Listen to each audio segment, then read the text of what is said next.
El capítulo sexto, y con este hay dos más hasta terminar. El título de este capítulo es Diálogo y Amistad Social. Nos queda Caminos de Reencuentro, capítulo séptimo, y el capítulo octavo, Las religiones al servicio de la fraternidad en el mundo.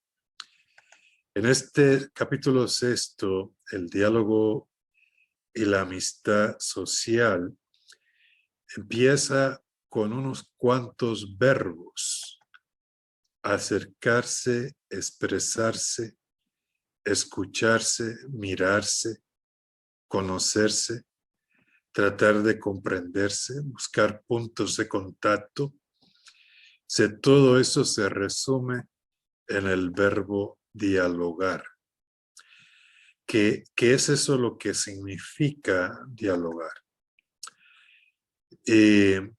Pasa al desarrollo de esos conceptos para incrementar sobre todo el tema del diálogo. El diálogo social hacia una nueva cultura. Y es una cultura de diálogo, donde haya diálogo entre las generaciones, diálogo en el pueblo, todos somos pueblo, en la capacidad de dar y recibir, permaneciendo abiertos a la verdad. Dice el Papa que un país crece cuando sus diversas riquezas culturales dialogan de manera constructiva.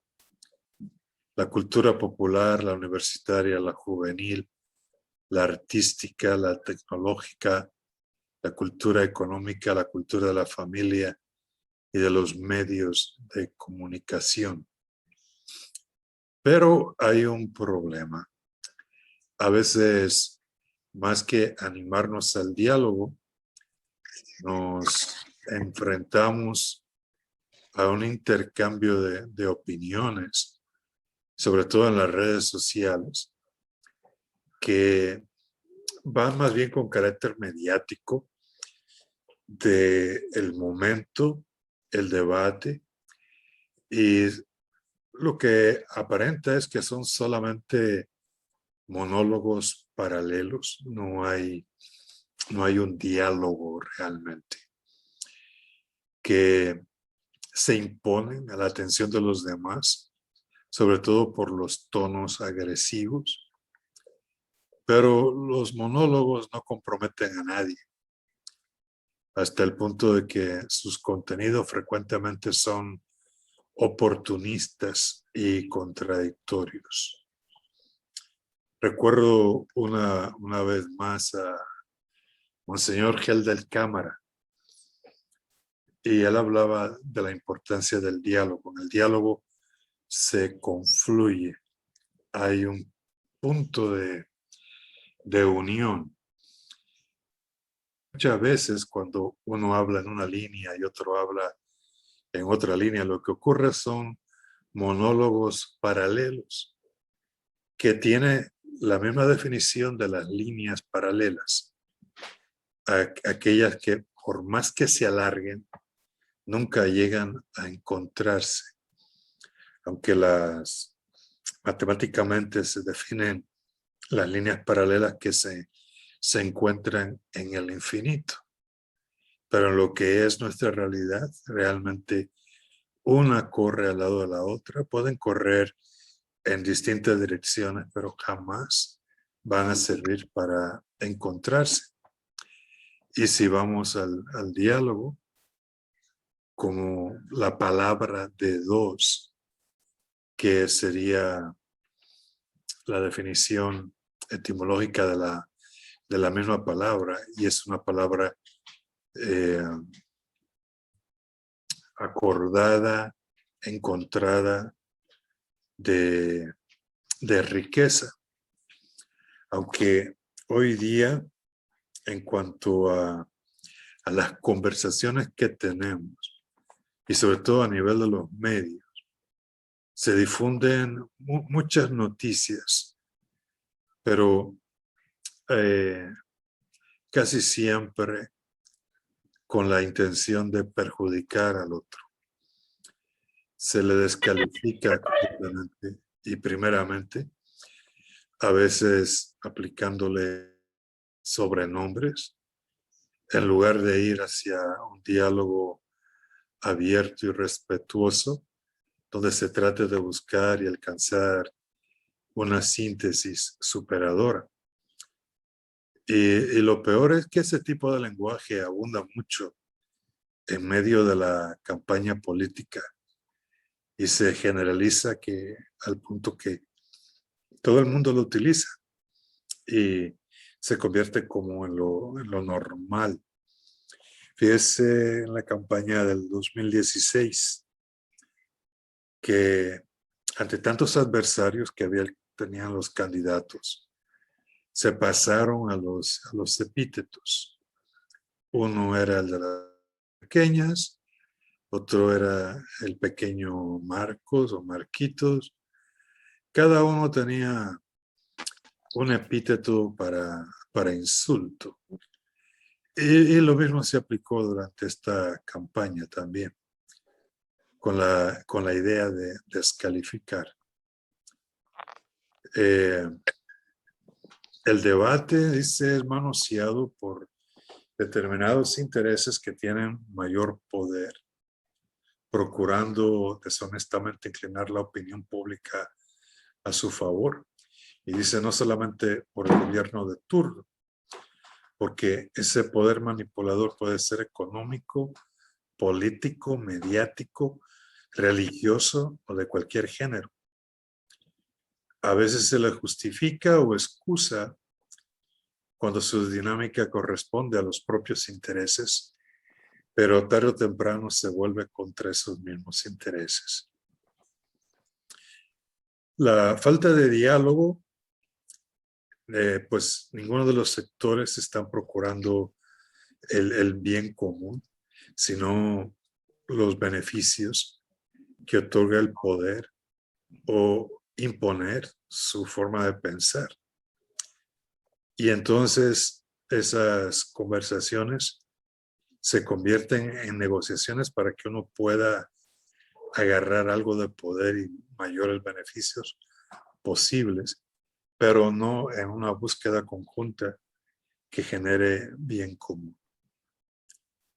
Punto para tener en cuenta, dice el Papa, que los héroes del futuro serán los que sepan romper esa lógica enfermiza y decidan sostener con respeto una palabra cargada de verdad, más allá de las conveniencias personales. Dice, Dios quiera que estos héroes se estén gestando silenciosamente en el corazón de nuestra sociedad. Construir en común.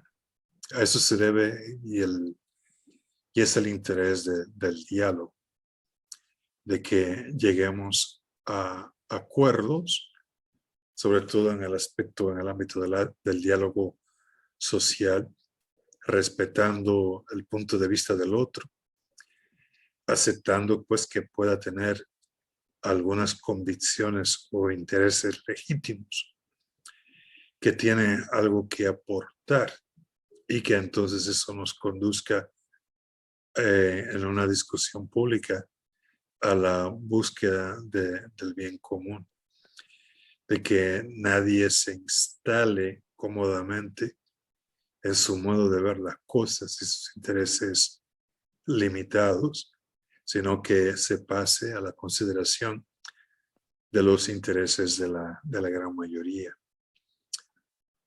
Hoy existe la convicción de que, además de los desarrollos científicos especializados, es necesaria la comunicación entre disciplinas, puesto que la realidad es una, aunque puede ser vista desde distintas perspectivas y con diferentes metodologías. Entonces, no podemos dejar al margen de que hay un riesgo de que un avance científico sea considerado como la única posibilidad de abordar algún aspecto de la vida, la sociedad o del mundo. es integrar todo en esa búsqueda. Entonces, hoy día que nos encontramos en un mundo globalizado, y ya ven ustedes la misma ventaja de los medios de comunicación, esto puede ayudar a que nos sintamos cercanos unos a otros, a que percibamos también un renovado sentido de la unidad de la familia humana, que nos lleve a la solidaridad y el compromiso serio por una vida más digna para todos. Aunque al mismo tiempo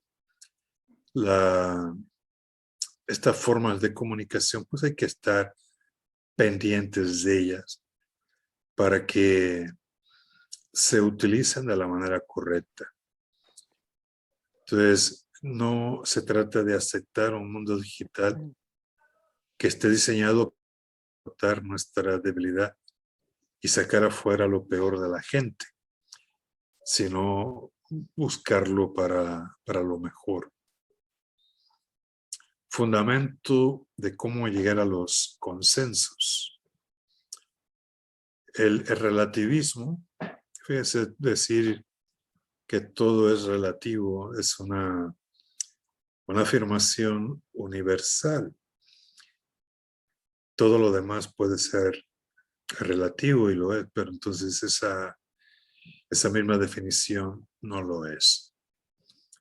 Pero cuando la supuesta tolerancia termina facilitando que los valores morales sean interpretados por los poderosos según le conviene, y si en definitiva no hay verdades objetivas ni principios sólidos fuera de la satisfacción de los propios proyectos y de las necesidades inmediatas, no podemos pensar que los proyectos políticos o la fuerza de la ley serán suficientes.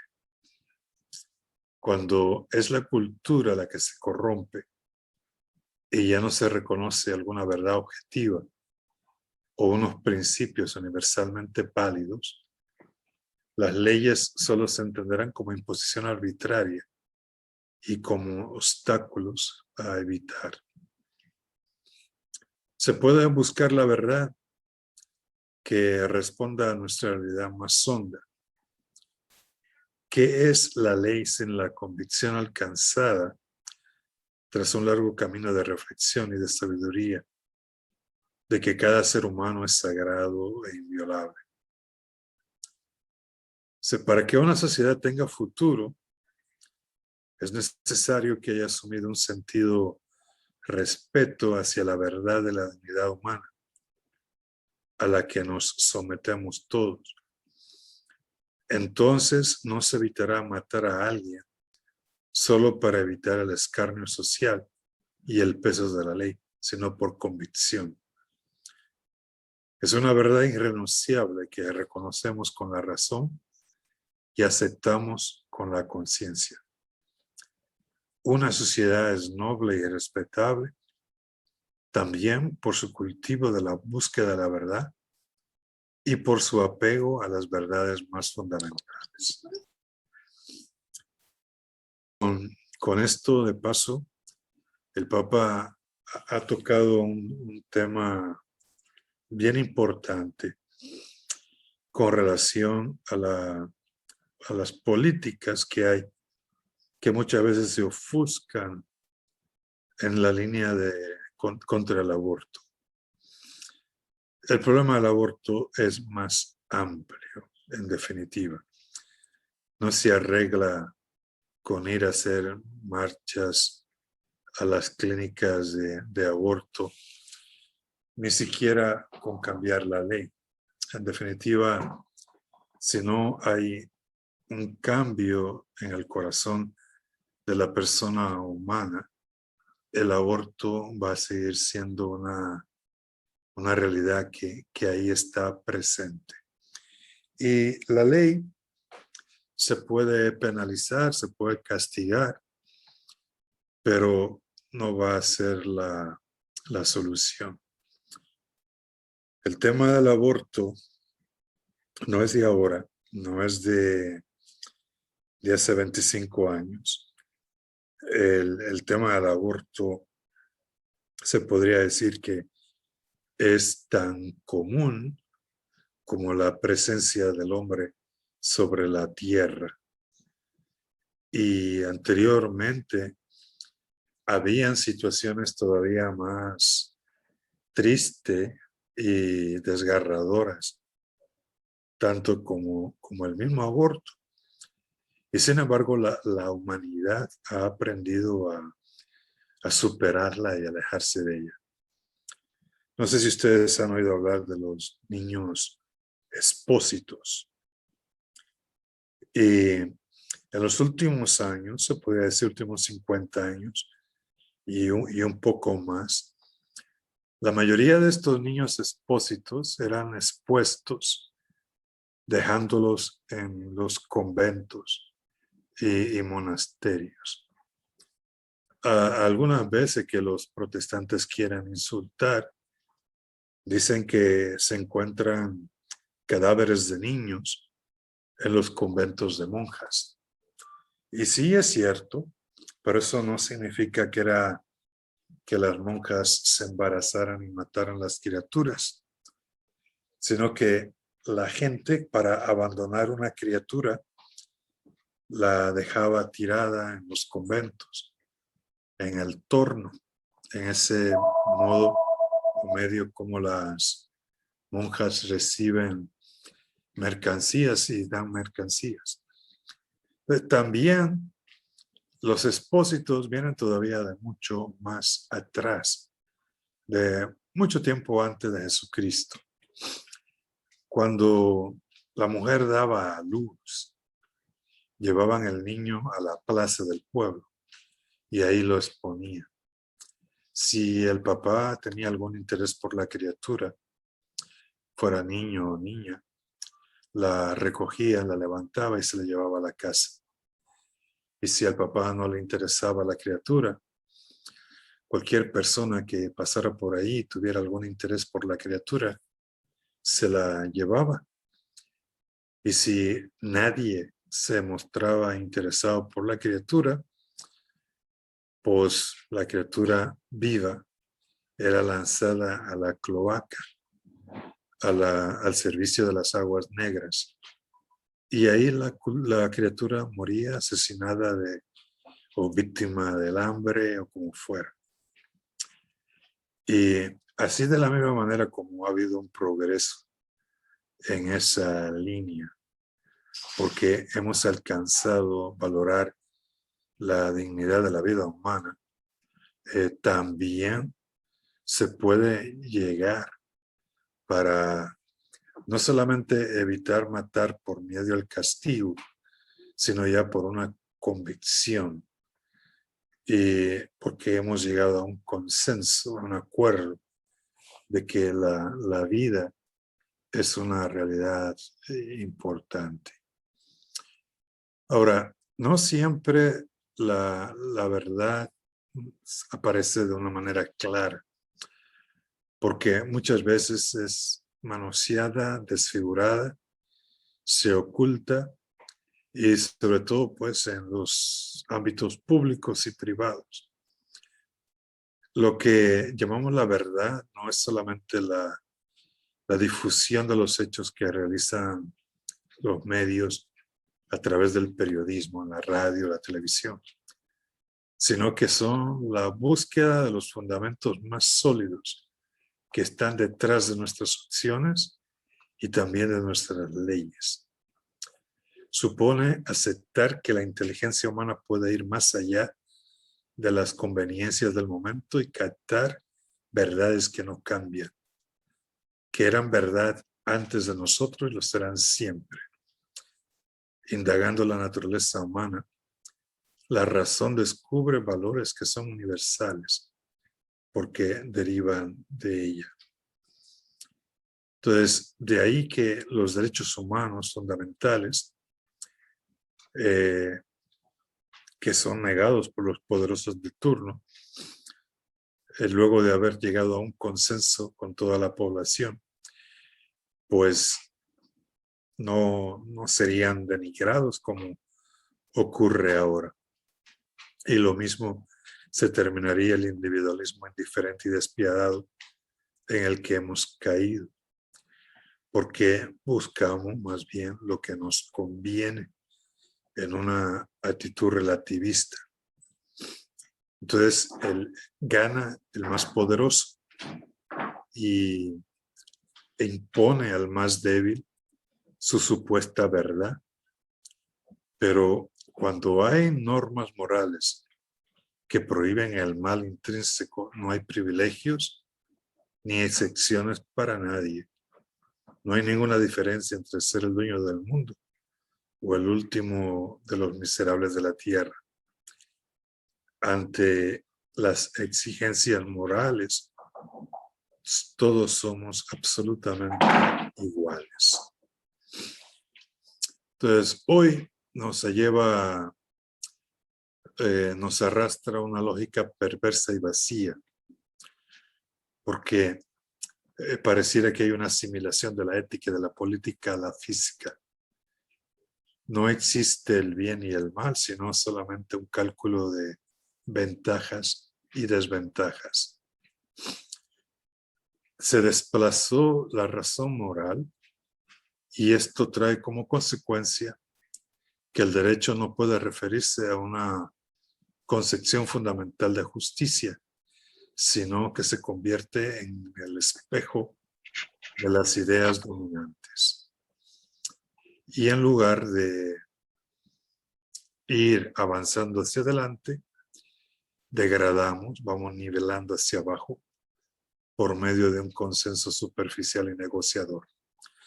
Entonces, a través del diálogo hay que llegar a un consenso que nos conduzca hacia la verdad y se establezca entonces una nueva cultura.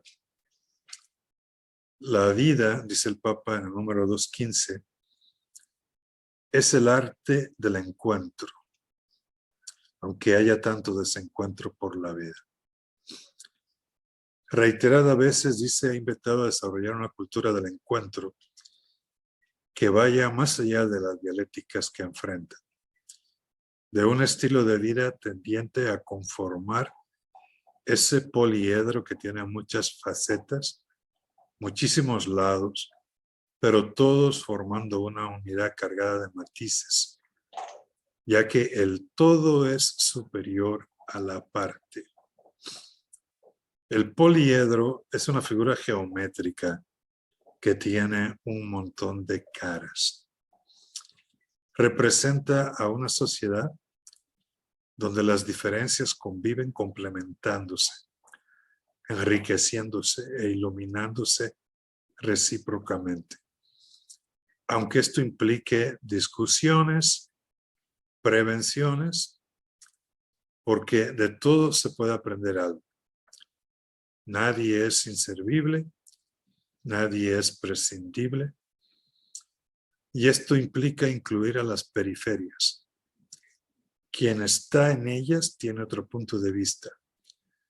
Ve aspectos de la realidad que no se reconocen desde los centros de poder donde se toman las decisiones más definitorias. Una sociedad poliedra. Todas las caras pues tienen valor, el mismo valor, porque valen lo mismo ante la moral.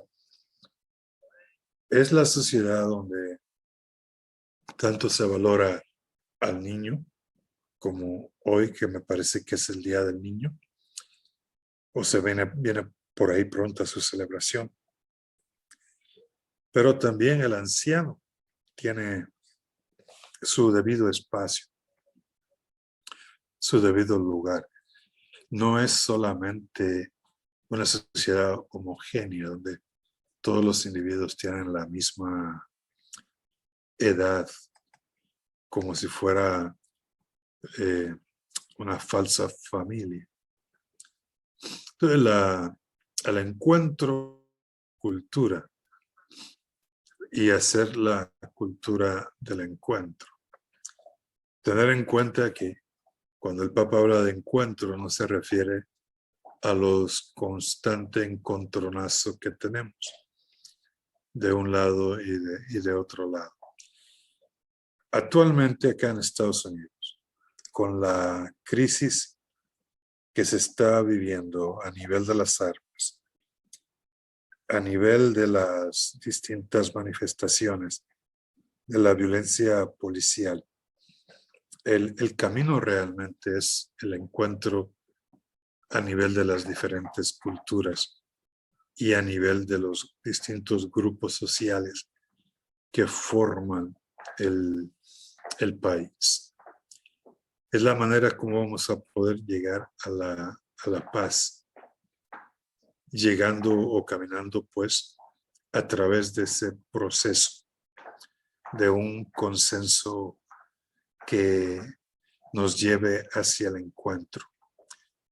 Procesos que construyan un pueblo que sabe recoger las diferencias. Armemos a nuestros hijos con las armas del diálogo. Enseñémosle la buena batalla del encuentro. En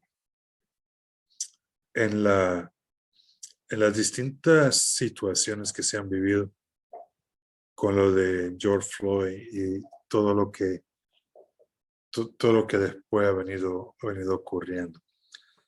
Acá en Estados Unidos, al día se puede decir que mueren alrededor de unas 115 o 120 personas víctimas de violencia causada por las armas. Y aún siendo esa nuestra condición, nuestra situación, el tema de las armas sigue sin resolverse. Creo que fue ayer, miraba la última cifra del número total de las personas que van muertas, y en un primer momento veía como 12.700 algo.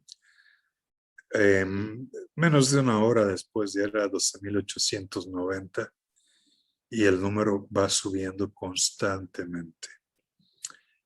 Y lo malo es que parece que vamos a esperar que tengamos ya el problema en el patio para entonces empezar a buscar una solución o poner un remedio a este asunto. Pero no se puede ser tan indiferente porque vamos a ir hacia atrás, hacia mayor cantidad de violencia. El siguiente título que el Papa pone es el gusto de reconocer al otro. Cuando en un grupo usted quiere ningunear a las personas, el mismo lenguaje cambia y hacemos uno de nosotros y los otros. Y tendemos a cosificar al otro, lo convertimos simplemente en una cosa. Pero hay que reconocer al otro el derecho que tiene de ser él mismo y de ser diferente, y reconocerlo como persona. A partir de ese reconocimiento que se hace y se convierte como cultura, se puede llegar entonces al pacto social. Sin ese reconocimiento, hay maneras que hacen que el otro pierda todo significado, se vuelve irrelevante, no se le reconoce ningún valor en la sociedad.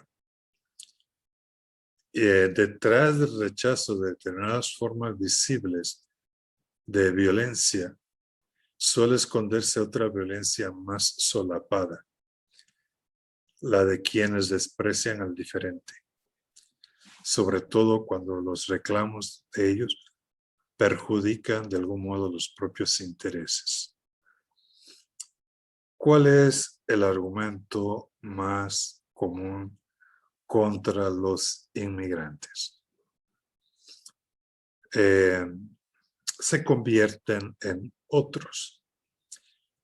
Y entonces, si supuestamente el inmigrante viene a poner en peligro mi medio de trabajo, mi fuente de trabajo, pues la violencia que hasta entonces es solapada se va a convertir en una violencia abierta y franca.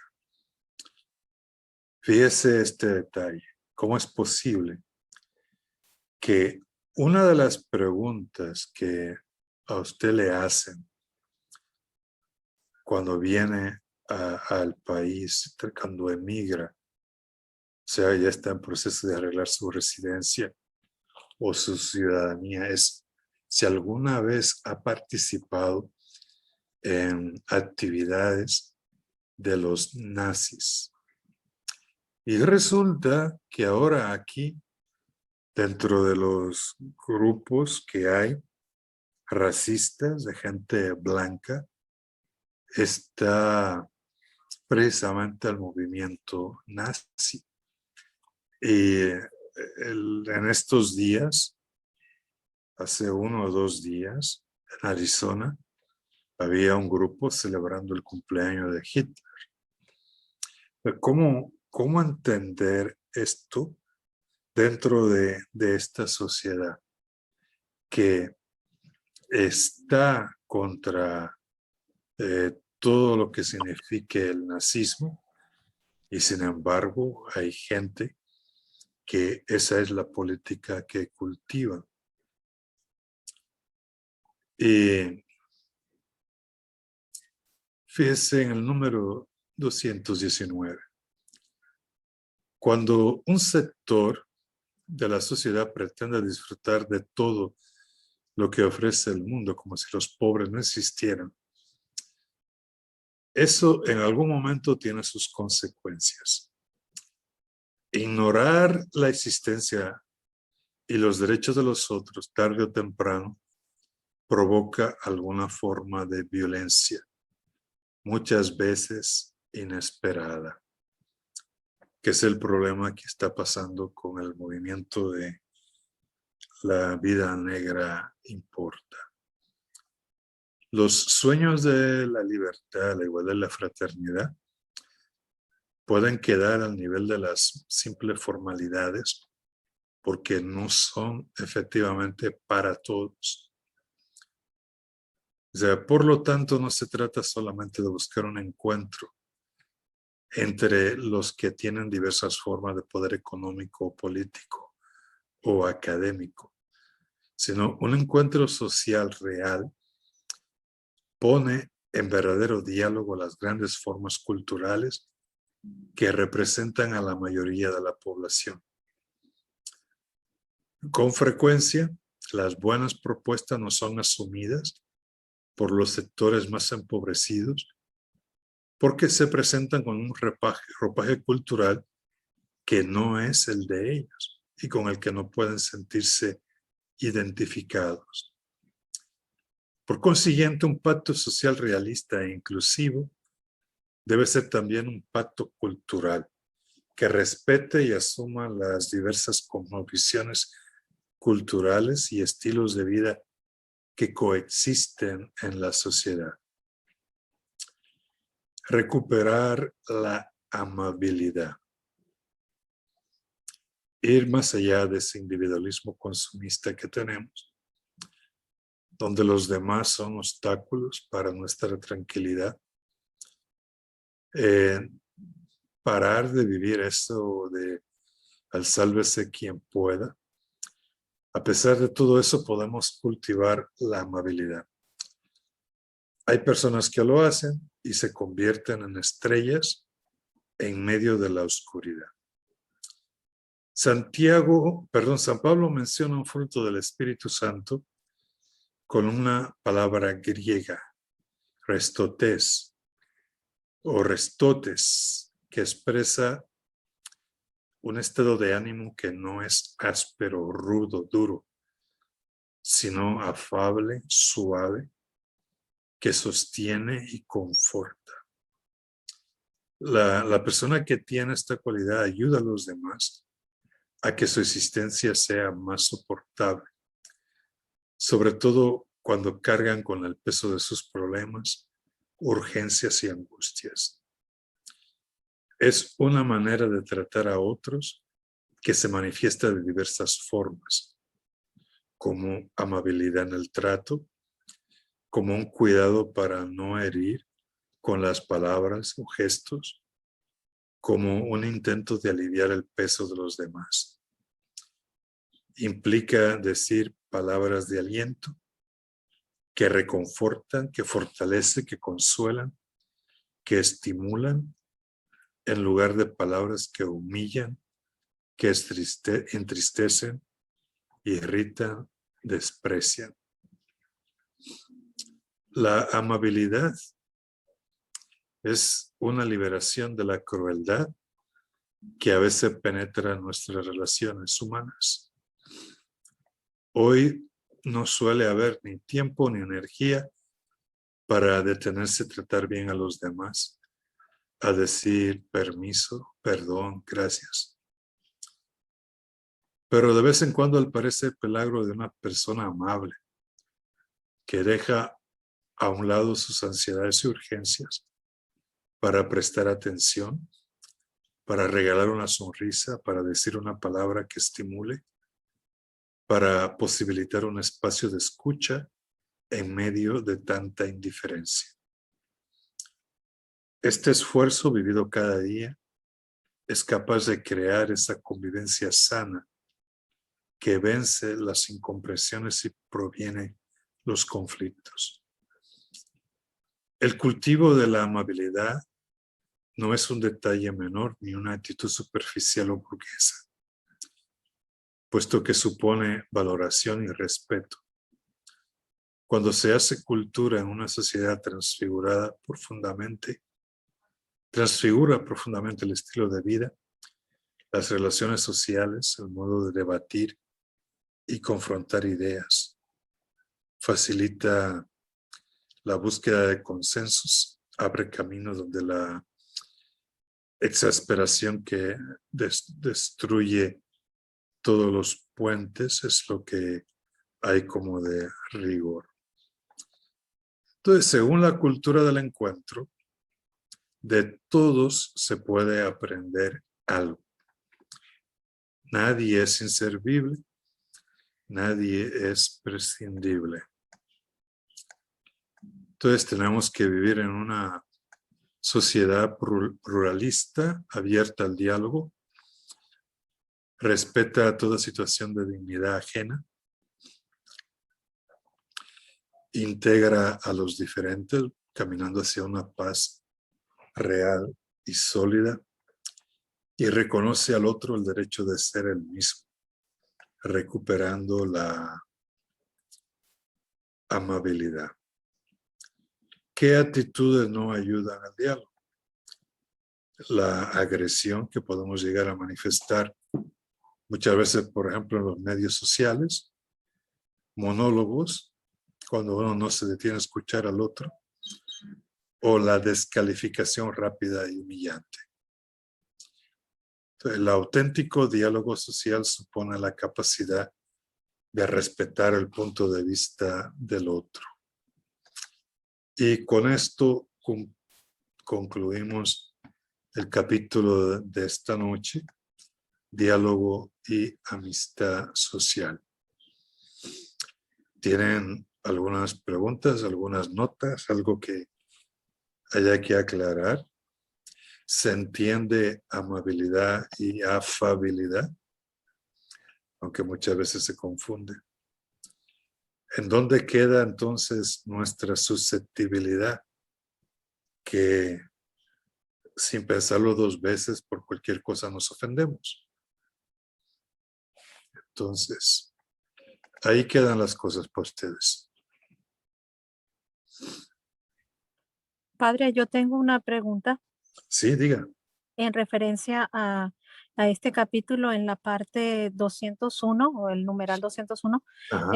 Dice, esta parte se la voy a leer y usted, si hay una palabra que no la entendí, si me la puede por favor aclarar. Dice, prima la costumbre de descalificar rápidamente al adversario aplicándole epítetos humillantes en lugar de enfrentar un diálogo abierto y respetuoso. ¿Qué Ujú. son epítetos humillantes? Son los sobrenombres, Ok. como cuando tú, eh, Dios, eh, como si es realmente el sobrenombre, pero de mala voluntad, de mala gana, una palabra desagradable. Cuando, pues cuando tú le dices al otro, quítate de ahí, indio pata rajada. Lo de indio y lo de pata rajada son dos epítetos. O sea, ahí está el ejemplo. Gracias, padre. Bien. ¿Alguien más?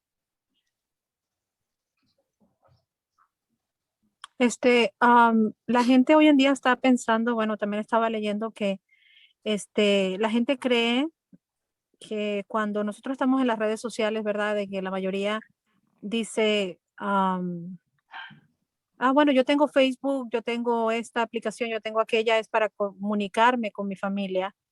Y creo que a la mayoría de las veces, pues sí, sí se pueden comunicar, pero como que la comunicación no tanto se tiende a caer en ser como tibia, ¿no? Como que es más fácil irme por esos medios sociales que yo realmente levantar el teléfono y hablar con esa persona. Entonces, como que también lo estaba leyendo que el Papa Francisco también menciona que no nos convirtamos o que no confundamos que el diálogo por medio de las redes sociales es un diálogo, pues sí, es un diálogo, es una manera así de utilizar las redes sociales, pero que como que se convierte a tender a ser muy frío. No sé si usted puede aclararnos más esa parte. Se presta a muchas malas interpretaciones, por un lado, y además no llega a expresar en toda la carga emocional que contienen las palabras. Y sobre todo se convierte como en fuente de malos entendidos. Tiene cosas buenas porque nos permite un encuentro con los que están más lejos o al menos una pequeña comunicación con ellos que de otro medio no se daría, pero no es completo.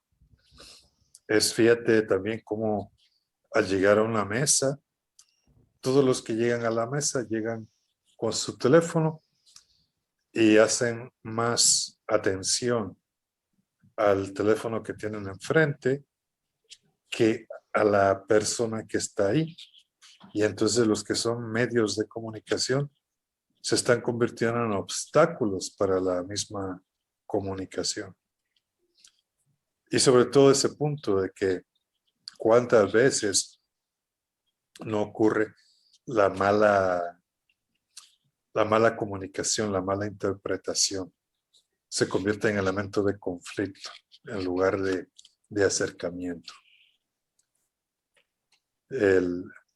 Y es una idea presente de verdad en las ideas del Papa.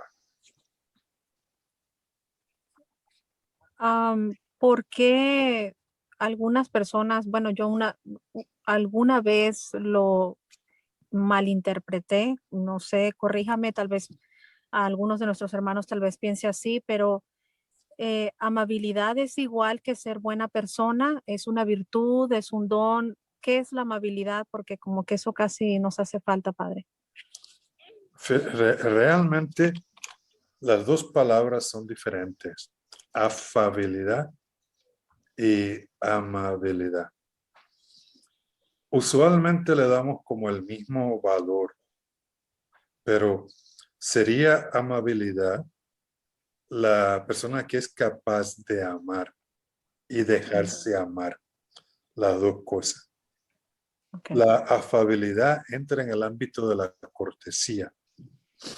Aquel que ve que va por la calle y en el cruce se va a chocar con el otro, se detiene, es cortés, es amable, cede su espacio, cede su lugar. Eso entonces es afabilidad. Las dos cosas son necesarias, son convenientes, realmente. La necesitamos para, pues para poder funcionar bien en la vida y valorar los buenos detalles.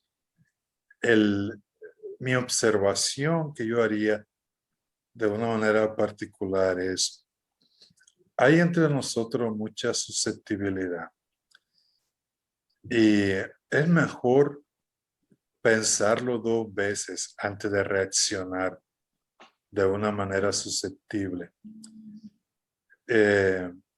Porque conviene sobre todo verificar que la otra persona realmente le está insultando y no que usted tome como insulto algo que tal vez por su pequeña cultura, ojo, pequeña no me refiero a que uno tenga más que otro, sino estamos dentro de esta sociedad grande que es California y hay que desarrollar una cultura donde quepamos todos. Entonces mi pequeña cultura es la que yo traigo, la que viene de mi rancho. Pero al interactuar con el grupo grande, donde no solamente hay latinos o americanos gabachos, sino que te encuentras de la India, de Pakistán, del Medio Oriente, del Líbano, de Inglaterra, de Escandinavia, pues al entrar en toda esa cultura, a veces pueden haber expresiones o ideas o actitudes que en mi cultura pequeña son ofensibles o que ofenden, pero no significa que el otro de verdad tenga la intención de ofenderme. Es más bien, piénsalo dos veces antes de darte por ofendido para verificar si de verdad te están ofendiendo, porque puede ser que no sea así. Gracias, padre.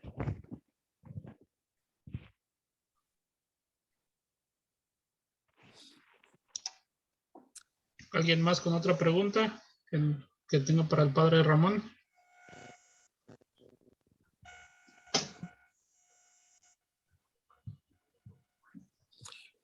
No Sin sé vergüenza. sí. No sé cómo tienes preparado esta noche, Constantino, No, pero sí. la tenía está bien así como vamos, padre, no se preocupe. Ok. Nada más, pues tenemos ahora sí tenemos un poco más de tiempo para aquellos que tengan más preguntas y pues Sí. poder aclararlo con usted, padre.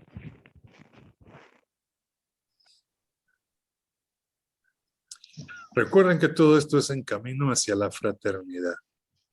Ese es el punto y el punto central de llegar hacia la fraternidad.